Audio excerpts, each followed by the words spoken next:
भएर बस्यो भने हाम्रो फेसबाट थाहा पाउँछौँ यो मान्छे निराश छ, औ तिमीलाई के भयो भनेर सोधिहाल्छौँ नि त हामी, होइन? तर हाम्रो निराश पनि देख्छ, हाम्रो उज्यालोपना पनि देख्छ, खुसी हामी फेसबाट नै थाहा पाउँछौँ। यस कारणले गर्दा परमेश्वरले आफ्नो पुत्रलाई तपाईँ र मेरो लागि के गर्नुभयो? यूहन्नाको पुस्तक हेरौँ ल, यूहन्ना 1:14 के भन्छ? यो पनि तपाईँलाई थाहा छ होला। यूहन्ना 1:14 अनि वचन देहा हुन आयो र हाम्रो बीचमा अनुग्रह र सत्यको पूर्ण भई वास गरियो। आमेन, हालेलुया। अनि परमेश्वरले चाहिँ येशू ख्रीष्टलाई पठाउँदा चाहिँ के गर्नुभयो अरे? देहधारी बनाएर पठाउनु भयो। देहधारी चाहिँ किन बनाउनु भयो भन्दा नि तपाईँ र मेरो जीवनलाई चाहिँ महसुस गर्नको लागि। आज परमेश्वर चाहिँ एकदमै राजा भएर यसो आउनु भएको भए है, आज राजा भएर आउनु भएकोमा हाम्रो कुरालाई उहाँसँग राख्न सक्दैनौँ। उहाँले पनि तपाईँ र मलाई त्यो नानीको स्तरले या छोराछोरीको स्तरले या मित्रको स्तरले हेर्न सक्नुहुन्थेन। तर परमेश्वरको योजना चाहिँ के थियो भन्दा उहाँलाई देहधारी पठाएर चाहिँ हामी जस्तै मान्छे बनाएर पठाएर हाम्रो दुःख र हाम्रो समस्यालाई चाहिँ उहाँले बुझ्नु थियो। मूसालाई पठाउनु भयो, मूसाले त्यो समस्या बुझेन नि, होइन? उनीहरूको उनले नेतृत्व गर्यो तर त्यो समस्या बुझ्न सक्दैन। अब्राहमलाई पठाए तर त्यो समस्या बुझ्न सक्दैन। तर आज येशू ख्रीष्टलाई संसारमा पठाउनु हुँदा त्यो समस्या चाहिँ उहाँले के गर्नुभयो? बुझ्नुभयो। त्यति मात्र होइन, उहाँले प्रभु येशू ख्रीष्ट जब मृत्युमा परेर बौडी उठाइयो भने उहाँले पवित्र आत्मा दिनुभयो नि, त्यो चाहिँ तपाईँ र मलाई विश्वास गर्ने आत्मा दिनुभयो। हालेलुया। तपाईँ र मेरो इच्छाले त विश्वास गर्दिन, हामी कतिलाई सुनाइसके है, विश्वासै गर्नु मान्दैन। तर तपाईँ र म त धन्यवादी हुनुपर्छ, प्रभुलाई एकदमै धन्यवाद दिनुपर्छ। किनभने त्यो पवित्र आत्मा दिनुभयो, जुन आत्माले चाहिँ आज तपाईँ र मैले चाहिँ हाम्रो येशू ख्रीष्टलाई के गर्छौँ? चिन्ने मौका पाएका छौँ। यहाँ वचनमा लेखिएको छ, कतिमा मैले बिर्सेँ त्यो वचन है, के लेखिएको छ भन्दा हामीले चाहिँ पहिला येशू ख्रीष्टलाई हेर्दाखेरि चाहिँ परमेश्वरको रूपमा हेर्थेनौँ। येशू ख्रीष्ट हो, क्रिस्चियनको के हो? देवता हो। हामीलाई त्यति मात्रै थाहा थियो। तर जब परमेश्वरले हामीमा पवित्र आत्माको अगुवाई भयो, हाम्रो हेराइ पनि के भयो? चेन्ज भयो नि। हालेलुया। हाम्रो हेराइ चेन्ज हुँदाखेरि चाहिँ हामीले उहाँलाई चाहिँ परमेश्वरको के देखे? प्रतिरूपमा देखेँ नि उहाँलाई, होइन? अनि उहाँ चाहिँ बचाउनु आएको भनेर तपाईँ र मैले चाहिँ उहाँलाई के गर्न थाल्यौँ? हाम्रो दृष्टिकोण चेन्ज भएपछि हामीले उहाँलाई असल देख्न थाल्यौँ। हालेलुया। यसकारण अघि हामीले गाउँदै थियौँ, हाम्रो आँखा चाहिँ धमिल्याउनु पर्छ अरे उहाँलाई हेर्नको लागि। तपाईँ र मेरो आँखा तगडा एकदम सबै कुरो देख्छु भने हामी केही पनि देख्दैनौँ। तर हाम्रो आँखालाई धमिल्याउँदाखेरि भन्नुको मतलब चाहिँ प्रभु परमेश्वरको अगुवाईमा के अरे पवित्र आत्माको उपस्थितिमा गएर जब हामी प्रार्थना गर्छौँ नि त्यति बेला चाहिँ उहाँको उपस्थितिलाई हामीले महसुस गर्न सक्छौँ। जति बेला पनि तपाईँ र मलाई बन्धन छैन नि है प्रार्थना गर्नमा। बिहान उठ गर कि बेलुका गर कि जति बेला प्रार्थना गर्छौ गर। अनि मलाई चाहिँ एउटा कुरोमा यति साह्रो राम्रो लाग्छ मलाई प्रार्थनाको विषयमा है। अस्ति मैले यो एक जग्गामा बोल्दै थिएँ मैले प्रार्थनाको विषयमा, अनि मलाई एकदमै दामी कमेन्ट पठाउनु भएको छ है। अनि के भन्छ भन्दा प्रार्थना चाहिँ कोही हामी रेगुलर प्रार्थना गर्छौँ, बिहान पनि गर्छौँ, बेलुका पनि प्रार्थना गर्छौँ, यो हाम्रो बानी हो, रेगुलर प्रार्थना हो। तपाईँहरूले महसुस गर्नुभएछ। तर कोही बेला भन्दा पनि दिनमा हुनसक्छ या 2 दिनमा 1 दिनमा हुनसक्छ। त्यति बेला तपाईँहरूले व्यक्तिगत जीवनमा पनि याद गर्नुभएको होला। त्यति बेला यस्तो हुन्छ, यता प्रार्थना गरौँ लाग्छ कि लाग्दैन भन्नुहोस् त? केही गर्दैछु भने म प्रार्थना गर्नु मन लाग्यो मलाई।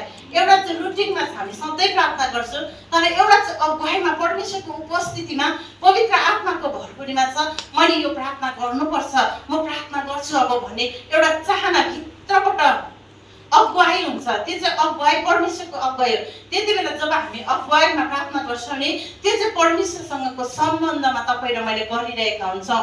अनि मैले यही वचनलाई गर्दै गर्दा मैले भन्दै थिएँ त्यति बेला चाहिँ अन्धकार शैतानको शक्तिलाई डाँट्ने काम होइन, तर त्यति बेला चाहिँ घोडा टेकेर परमेश्वरसँगको केमा बस्नुपर्छ? सम्बन्धमा बस्नुपर्छ। हालेलुया। अनि त्यो डाँट्ने समय चाहिँ परमेश्वरले रुटिनमा नै राखिदिनु भएछ। हामी डाँट्न सक्छौँ, जे पनि गर्न सक्छौँ, तर एउटा यस्तो प्रार्थना छ पवित्र आत्माको अगुवाईमा भएर गर्नुपर्ने प्रार्थना छ। त्यो अगुवाईको प्रार्थना चाहिँ नि गुप्त कोठामा पनि गएर गर्न सक्छौँ हामीले। है, या त हिँड्दै गर्दाखेरि पनि हामीले त्यो अगुवाईमा गर्न सक्छौँ, या सुतेको बेलामा पनि प्रभुसँगको उपस्थितिमा भएर हामीले त्यो प्रार्थना गर्न सक्छौँ। अनि त्यो प्रार्थना चाहिँ किन गरिन्छ भन्दा पवित्र आत्माको उपस्थितिमा गरिन्छ। आमेन। अनि म यही भन्छु, जब पनि हामीलाई त्यो गरौँ चाहे राति 12 बजी होस्, बिहान 3 बजी होस्, जति बेला दिउँसो 1 बजी होस्, जति बेला पनि अगुवाई हुन्छ, मलाई प्रार्थना गरौँ ला म त प्रार्थना गर्नु मन लाग्यो भन्ने अगुवाई हुन्छ, त्यति नै बेला तपाईँहरू एकदमै साइलेन्टली गएर प्रार्थना गरिहाल्नुहोस्। किनभने नि त्यो समय चाहिँ परमेश्वरले आफ्नो पवित्र आत्माको उपस्थिति दिनुभएको हुन्छ।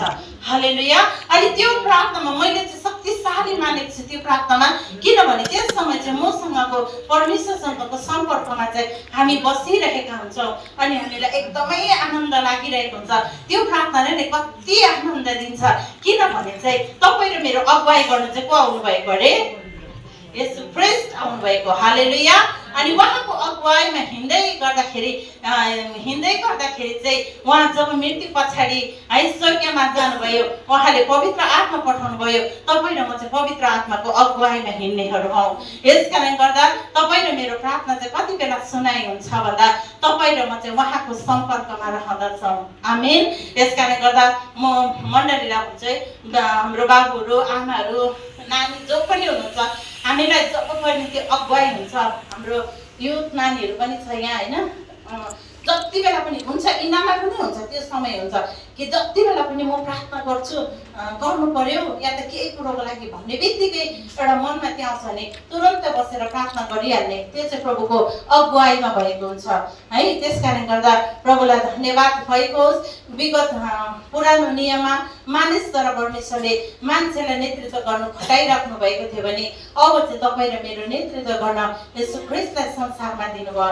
अनि त्यति मात्र दिनु भएन, उहाँले के गर्नुभयो? पवित्र आत्मा दिनुभयो, जसले चाहिँ तपाईँ र मलाई सुमार्गमा हिँड्न के गर्नुहुन्छ? डोर्याउनुहुन्छ। हालेलुया।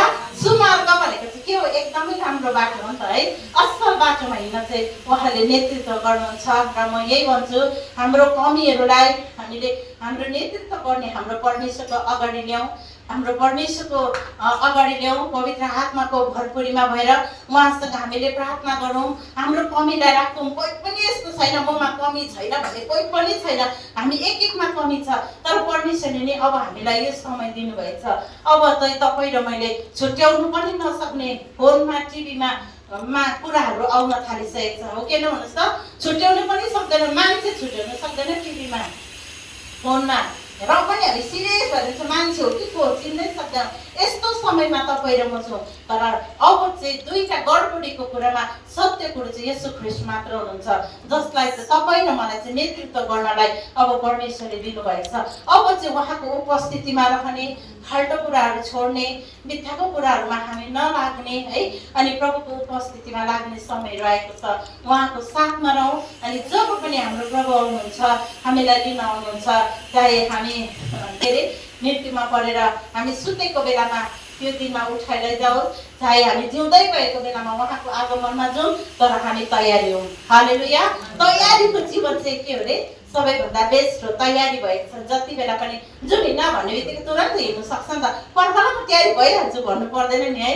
भन्नु भने बिहानै उठेर लिपस्टिक लाएर बस्नु भनेको होइन नि फेरि है। अनि हामी चाहिँ एकदमै प्रभुमा तयारी हुने जीवन, अनि प्रभुलाई महिमा भएको होस्। हाम्रो आत्मालाई चाहिँ परमेश्वरले के गर्नुभएको छ? हामीलाई चाहिँ परमेश्वरले चुन्नु भएको छ। हाम्रो आत्मालाई सठिक जग्गामा पुगाउनलाई उहाँले योजना बनाउनु भएको छ। र प्रभुलाई धन्यवाद दिँदै तपाईँ र मेरो लागि दिनुभएको यो असल कुराको लागि हाम्रो प्रभुलाई जति नै धन्यवाद दिए पनि त्यो कमी हुन जान्छ। फेरि पनि प्रभुलाई महिमा भएको होस्। अनि मैले भन्दै थिएँ, मेरो लागि प्रार्थनामा याद गरिदिनुहोस्। अन्य जातिको बिचमा गएर बोल्नु पर्दाखेरि पवित्र आत्माको अगुवाईमा है, परमेश्वरको उपस्थितिमा येशू ख्रीष्टको नाममा खडा हुन सकौँ, अनि त्यहाँनिर पनि प्रभुको महिमा गर्न सकौँ।